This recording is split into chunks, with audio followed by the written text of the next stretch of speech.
영생의 길, 영벌의 길. 3편. 부활, 영원한 자유. 예수의 부활에는 풀리지 않는 의문이 많습니다. 첫째, 예수는 왜 하루도 아니고 이틀도 아니고 사흘이라는 시간 후에 부활한다고 말했을까요? 예수는 사흘 후에 부활하는 것을 미리 알고 있었는데 죽음에 대하여 무엇을 알았던 것일까요? 둘째, 부활한 예수는 못자국이 있는 손발과 옆구리가 찔린 모습으로 어떻게 돌아다닌 것일까요? 만약 예수가 몸이 살아나서 부활한 것이 맞으면 저런 몸 상태로 돌아다니는 것이 가능할까요?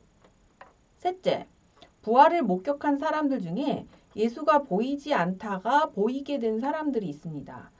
부활한 육체는 왜 보였다가 말았다가 했을까요? 그리고 이동은 어떻게 했을까요?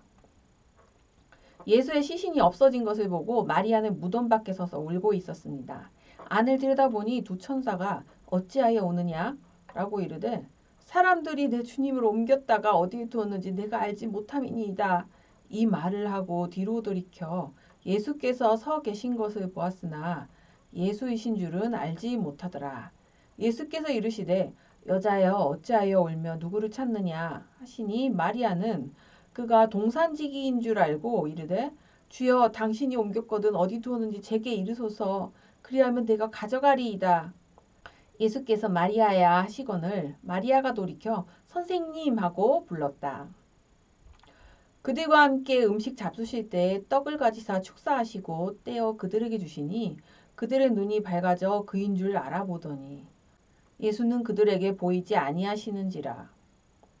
스승의 장례 후 제자들은 유대인들을 두려워하여 모인 곳의 문들을 닫았는데 예수는 그곳에 가운데 와서 서서 너희에게 평강이 있을지어다. 이 말씀을 하시고 손과 옆구리를 보이시니 제자들이 주를 보고 기뻐하더라. 죽음의 1단계 예수의 부활과 의식체의 탈바꿈. 예수의 부활과 티베트 불교의 사자에서에는 신기한 공통점들이 있습니다. 티베트 사자에서는 죽은 사람을 영원한 자유로 인도하는 책입니다. 이 책에 의하면 고요하고 평화로운 명상의 경지를 체험한 사람은 죽으면 의식체가 탈바꿈하는데 약 사흘 반이 걸린다고 합니다. 예수가 부활하는 데 걸린 시간과 거의 같습니다.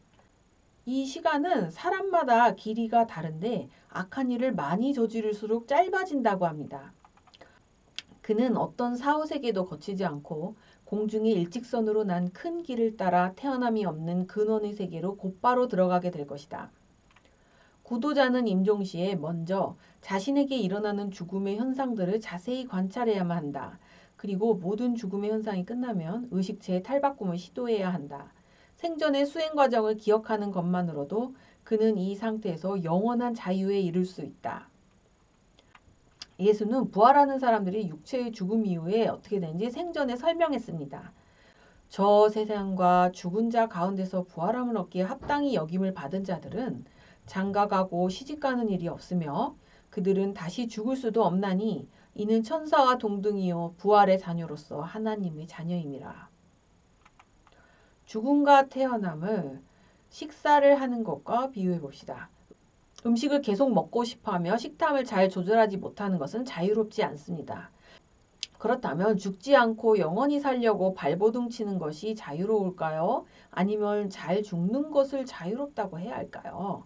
예수처럼 자신의 죽음의 의미와 죽을 때를 미리 알고 준비해서 죽은 죽음은 무엇이라고 불러야 할까요? 내가 진실로 진실로 너희에게 이르노니 한 알의 밀이 땅에 떨어져 죽지 아니하면 한 알 그대로 있고 죽으면 많은 열매를 맺느니라. 내가 내 목숨을 버리는 것은 그것을 내가 다시 얻기 위함이니 이로 말미암아 아버지께서 나를 사랑하시느니라. 만약 죽은 이후에도 살아있을 때를 그리워하며 죽음을 못 받아들인다면 그것을 자유롭다고 부를 수 없을 것입니다. 자기 몸이 죽었다면 살아있는 상태에서 죽은 상태로 의식이 잘 변화해야 합니다. 예를 들어 음식을 먹으면 잘 설거지를 하고 소화를 시키는 것과 비슷합니다. 만약 죽었지만 죽은 상태가 싫어서 서둘러서 다시 태어난다면 그것을 자유롭다고 부를 수 없을 것입니다. 왜 먹는지 이유를 모른 채로 먹고 싶은 유혹에 시달리며 건강하지 않은 음식을 계속 먹는 행위도 자유롭다고 할 수 없을 것입니다. 배가 고플 때에 알맞게 준비한 건강한 음식을 적당히 먹는 사람이 자유롭습니다. 삶과 죽음도 이와 비슷하지 않을까요? 티벳 사자에서에 의하면 죽음 이후에 사후세계를 체험하는 사람들은 환영에 쫓겨서 다시 태어날 자궁의 입구를 급히 찾아간다고 합니다. 그러나 예수는 죽자마자 다시 태어나지도 않았고 세상에 환난의 때가 왔을 때 온다고 하였으니 그는 때맞춰 태어나는 사람입니다.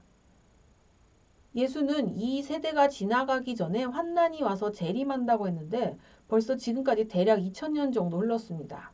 그 이유에 대한 힌트가 될지도 모르는 문장이 코란에 있습니다. 주님의 곁에서의 하루는 너희들의 계산으로는 1000년이 더 될 것이다.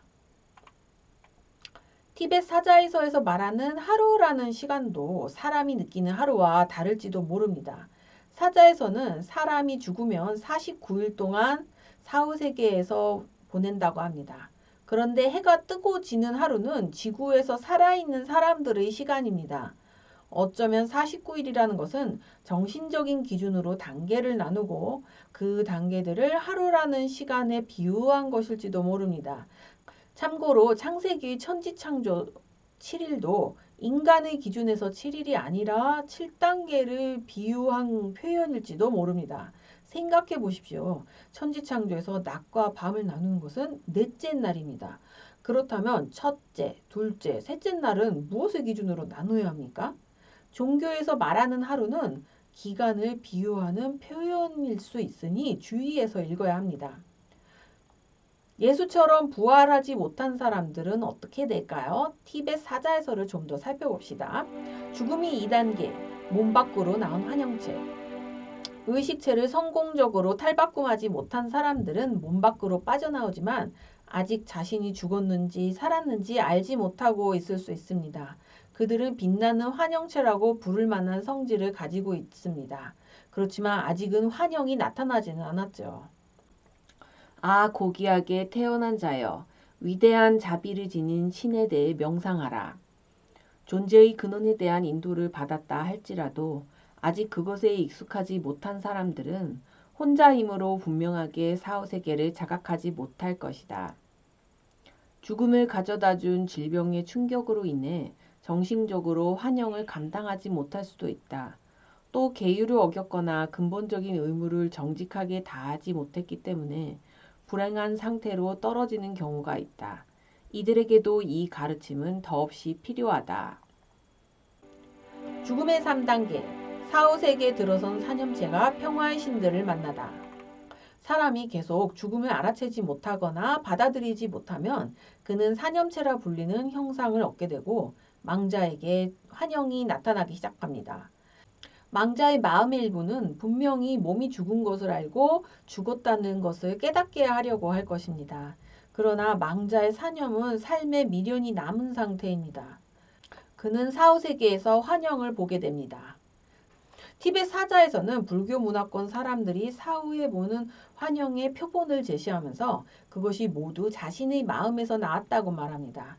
기독교인은 기독교 방식으로, 이슬람교인은 이슬람교 방식으로 환영을 체험하겠지만 이것 또한 모두 자신의 마음에서 나온 것입니다. 죽음 이후의 세상에서 나타나는 환영은 개인마다 차이도 있을 것입니다. 그렇지만 환영을 마음대로 바꾸는 것은 쉽지 않습니다. 생각해 보십시오. 살아있을 때에도 사람은 자신이 속한 문화를 완전히 벗어나기 힘듭니다. 또한 사람은 자신의 신념과 습관으로부터도 자유롭지 못한 존재입니다. 망자에게 먼저 친절한 방법으로 죽음을 안내하는 환영들이 나타납니다. 우리가 타인을 설득할 때에도 처음에는 긍정적인 방법으로 대화를 먼저 시도하는 것과 비슷합니다. 중립적인 환영이 먼저 천신의 모습으로 나타납니다. 천상의 중앙의 왕좌에 앉은 인자 또는 비로자나불의 모습으로 대지혜가 나타납니다. 큰 지혜에 의지해서 진리를 깨닫고 환영을 극복해야 하는 단계입니다. 종교에 의지하여 착하게 살아온 사람들은 기도를 하며 여기에 머무릅니다. 종교가 없지만 세상이 선하게 되어야 한다고 믿는 사람들도 자기 사념에 알맞은 환영을 봅니다. 그러나 선을 가르치는 종교, 철학, 윤리에 관계된 사람과 장소에서 죄를 지은 사람들은 큰 두려움을 느끼고 도망칩니다. 다음으로 사념체에게 대지혜가 동서남북 4가지 방향으로 나누어서 나타납니다. 죽은 후 평정심을 잃으면 살아있을 때의 분노가 남아서 지옥 같은 세계로 떨어집니다. 죽음은 평등한데 자만심에 빠지면 인간 세계로 떨어져서 생로병사를 겪게 됩니다. 감정을 정리 못하고 살아있을 때 욕심이 남으면 집착의 세계로 떨어집니다. 선한 의지가 약해지고 질투심에 빠지면 다툼의 세계로 떨어집니다. 이 4가지 방향은 동양 철학의 역경에 나오는 4가지 방향인 양양, 양음, 음양, 음음과 비슷합니다. 또는 사람들이 의사를 표현하는 모습을 강경우파, 온건우파, 온건좌파, 강경좌파처럼 4가지 성향으로 분류한 것과 비슷합니다. 그 후 5방향의 지혜가 한꺼번에 나타난 것이 제6일, 모든 지혜가 다 나타나는 것이 제7일입니다. 그러나 죄를 지은 사람들은 지혜와 영적 지식을 두려워하고 도망치고 싶어 합니다. 그들은 살아있을 때도 진리, 지혜, 지식을 듣기 싫어하고 실천하기도 싫었으니까요. 사랑의 마음이 없는 사람들도 자비로운 가르침을 멀리함으로 다음 단계로 넘어갑니다. 죽음의 4단계, 사념체가 분노의 신들을 만나다. 이제 엄중한 방법으로 지혜와 지식을 가르쳐서 의식을 깨우는 차례가 왔습니다. 엄한 가르침이 무서운 신 같은 환영이 되어 사념체에게 7일 동안 나타납니다. 부끄러움을 알고 반성할 줄 아는 사람은 이 메시지를 듣고 스스로 깨우칩니다. 자신을 책망하는 가르침은 듣기에는 힘들지만 자신이 올바르게 되도록 지켜주니까요. 그렇지만 자기 내면에 선하게 살라는 소리나 양심을 거부하던 사람들, 엄하게 가르쳐도 반성을 하지 않던 사람들은 두려워서 도망을 가고 싶어 합니다. 마침내 자신의 죽음을 깨우쳐 주려고 죽음의 대마왕이 환영으로 나타나지만 여전히 도망가고 싶은 충동에 강하게 이끌립니다. 다음 영상에서는 죄를 많이 지으면 어떻게 되는지, 영벌은 무엇인지 계속 이어서 탐색해 봅시다.